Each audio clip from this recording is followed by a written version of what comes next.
세바시 유튜브 채널 좋아요와 구독 바랍니다.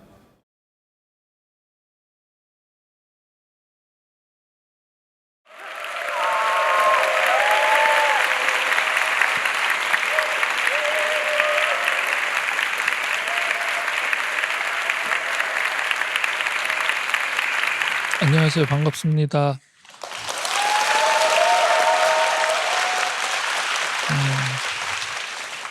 저는 구필화가 임경식입니다.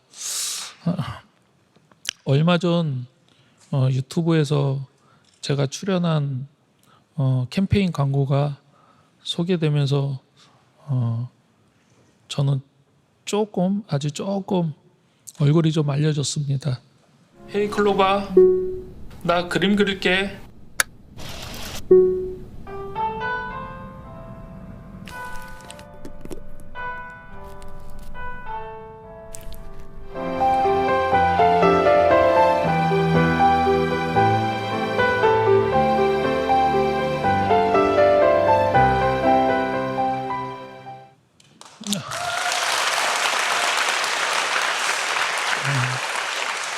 조회수가 한 800만 명은 조금 안 되는데, 그래도 이렇게 길을 가다 보면은 아주 가끔 이렇게 영상을 보셨다고 알아봐 주시는 분도 계십니다.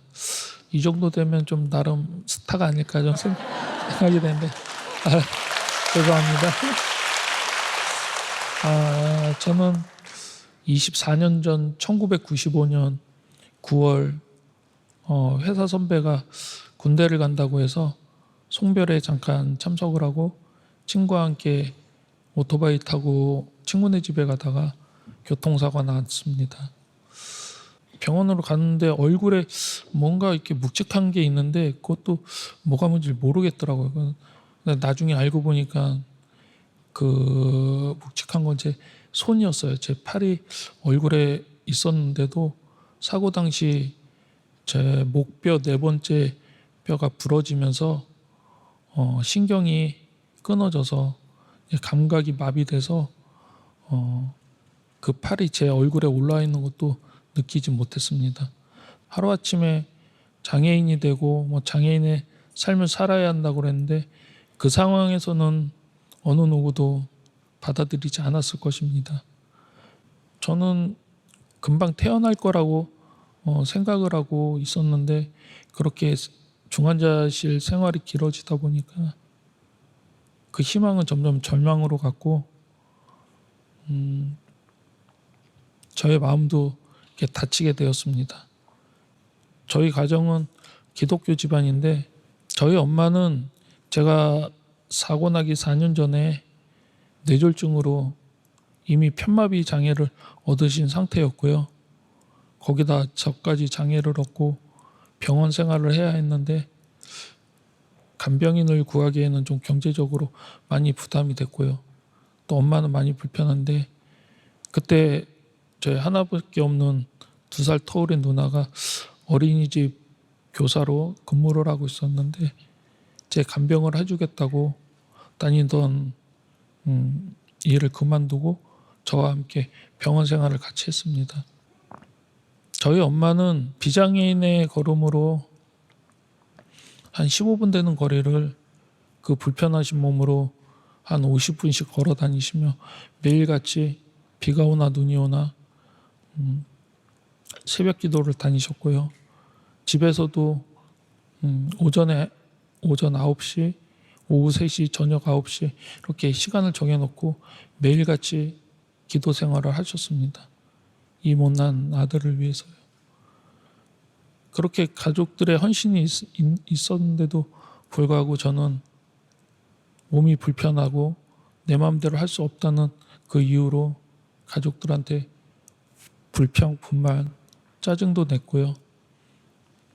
부모님한테 대드는 일이 일쑤였습니다. 그런데 저희 가족들은 저를 포기하지 않으셨어요. 시간이 조금씩 지나다 보니 저의 마음도 조금씩 바뀌더라고요. 이렇게 살면 안 되겠다. 부모님도 한 해 두 해 연세를 드시면서 언제까지 저를 돌봐줄 거라고 생각은 하지 못했고 또 무의미하게 사는 제 모습 또한 좀 많이 실증이 났어요. 그래서 뭐라도 하면서 살아야겠다라는 생각을 했는데 다행히도 제 주변에 중증 장애인 분들이 많이 계시는데 그분들은 또 나름대로 열심히 사시는 분들이 많이 계셨어요. 구필화가 분이 한 3분 정도 계셨고 뭐 게임을 해서 아이템을 팔아서 그걸로 용돈벌이 하시는 분들도 계셨습니다. 저는 근데 그거조차도 아무것도 하지 않고 있는 저에게는 참 부러운 일이었고요. 그런 분들을 계속 보면서 제 자신이 좀 많이 부끄럽다고 생각을 했습니다. 그런데 중증 장애인으로서 직업을 갖기에는 그 선택의 폭이 크지 않았어요. 입으로만 할 수 있는 일. 제게는 그게 그림밖에 없었습니다. 그래서 아주 늦은 선택이었지만 사고 13년 만에 저는 그림을 하기로 시작했습니다.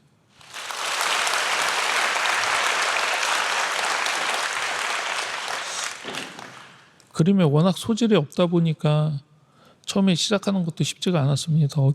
어디서부터 어떻게 해야 될지도 모르겠고 그러던 중에 우연히 유튜브에서 그림 영상을 보게 됐는데 이 유튜브를 미술 선생님으로 삼아야겠다 그렇게 생각하고 그다음부터 매일같이 그 영상을 보면서 따라 그리기 시작했어요.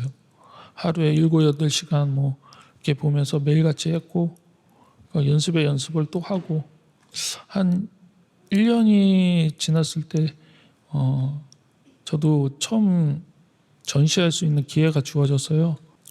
참여 작가들은 한 30여 명 됐는데 전시회 날 전시실을 갔는데 기분이 참 묘하더라고요.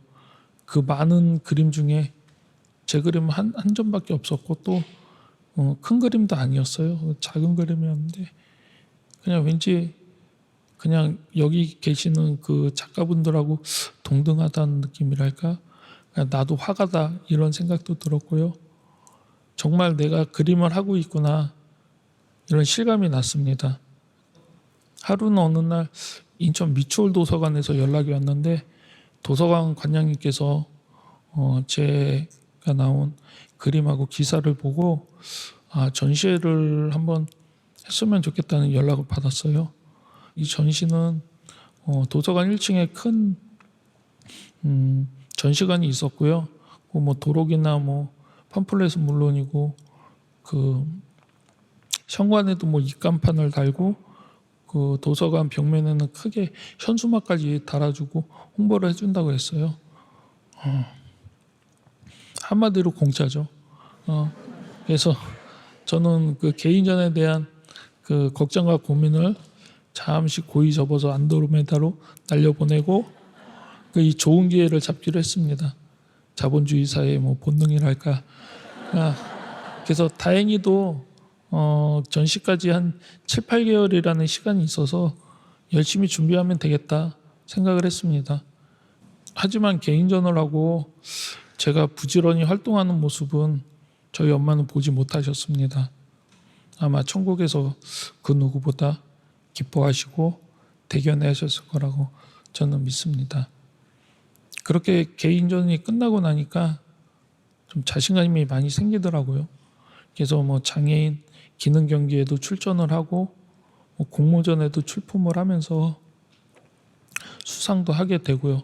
그렇게 저는 활동을 하고 있고요.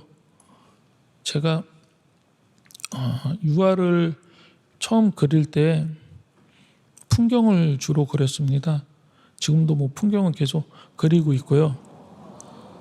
그냥 풍경을 보면 마음이 편안해지고 따뜻한 느낌이 좋아서 그냥 풍경을 그리는데 하루는 화실에 오시는 지도 선생님께서 한 가지 조언을 해주셨어요.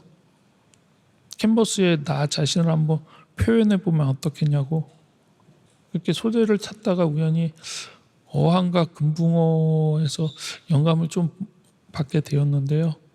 어항 속에서만 사는 금붕어 그리고 휠체어에 의지해서 사는 나 자유롭지 못한 처지가 참 비슷하다고 생각을 했어요. 그래서 어항 속에 있는 금붕어를 밖으로 꺼냈습니다.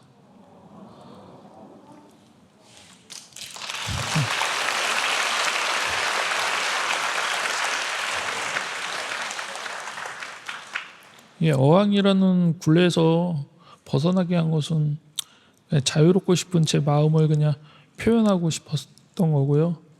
어찌 보면은 그 금붕어는 저이기도 합니다. 그래서 제 그림의 제목은 꿈을 꾸다입니다.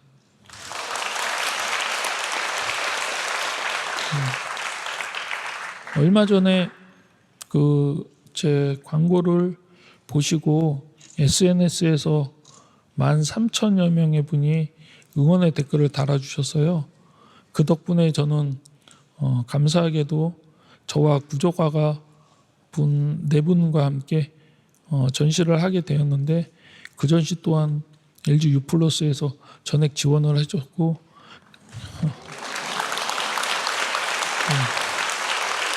지금 이렇게 많은 사람 앞에서 나와서 제 얘기를 지금은 이렇게 할 수도 있지만, 예전 같았으면은 전혀 상상할 수 없는 모습이었습니다. 그런데 제가 이렇게 세상과 소통하고 새로운 삶을 살 수 있었던 것은 많은 사람들의 도움, 특히 가족들의 도움이 많이 컸습니다. 그 중에서 제일 감사한 건 저희 엄마한테 제일 감사하지만, 또 한편으로는 또 가장 미안한 일도 있었습니다.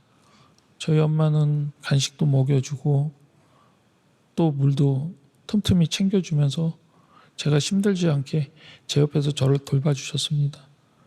그런데 그때는 그 모습이 왜 이렇게 싫었는지, 당신 몸도 불편한데 그 힘드실 텐데 저까지 그 챙겨주는 모습이 한없이 불쌍하고 처량해 보였습니다. 그리고 그렇게 먹여주는데 저는 또 그걸 살겠다고 받아먹는 제 모습도 참 한심하고 비참해 보였어요. 그때는 모든 게 다 싫었어요. 그래서 엄마한테, 엄마 나 더 이상 이렇게 살기 싫어. 나 좀 죽여줘. 나 좀 죽여줘.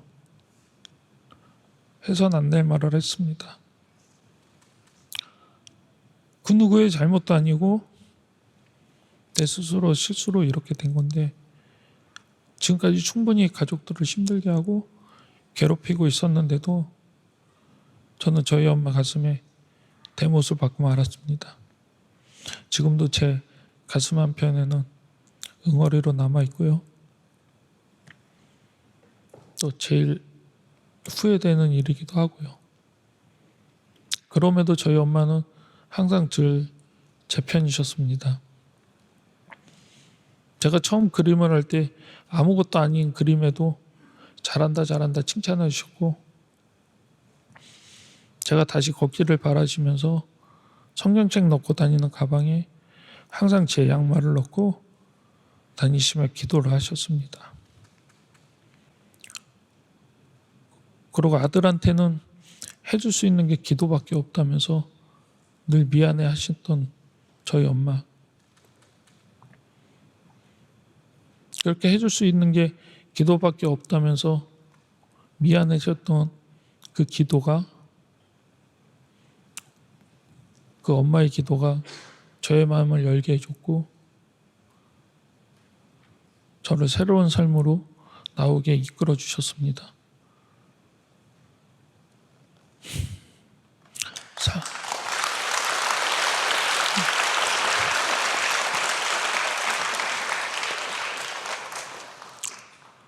살다 보면은 세상과 단절하면서 사는 경우가 많이 있는 것 같아요. 살아있지만 살아있는 것 같지 않는 인생들 참 많은 것 같아요. 그러나 죽어도 되는 삶은 없습니다. 죽어야 사는 삶도 없고요. 제가 그림하기 전까지 한 13년 동안 세상과 단절하면서 저는 꿈도 미래도 소망도 없이 그렇게 어두운 시간을 보냈던 날이었습니다. 하지만 지금은 다릅니다. 하늘을 나는 금붕어처럼 새로운 삶은 반드시 옵니다. 여러분, 죽어도 되는 삶은 없습니다. 지금까지 부족한 얘기 들어주셔서 감사합니다.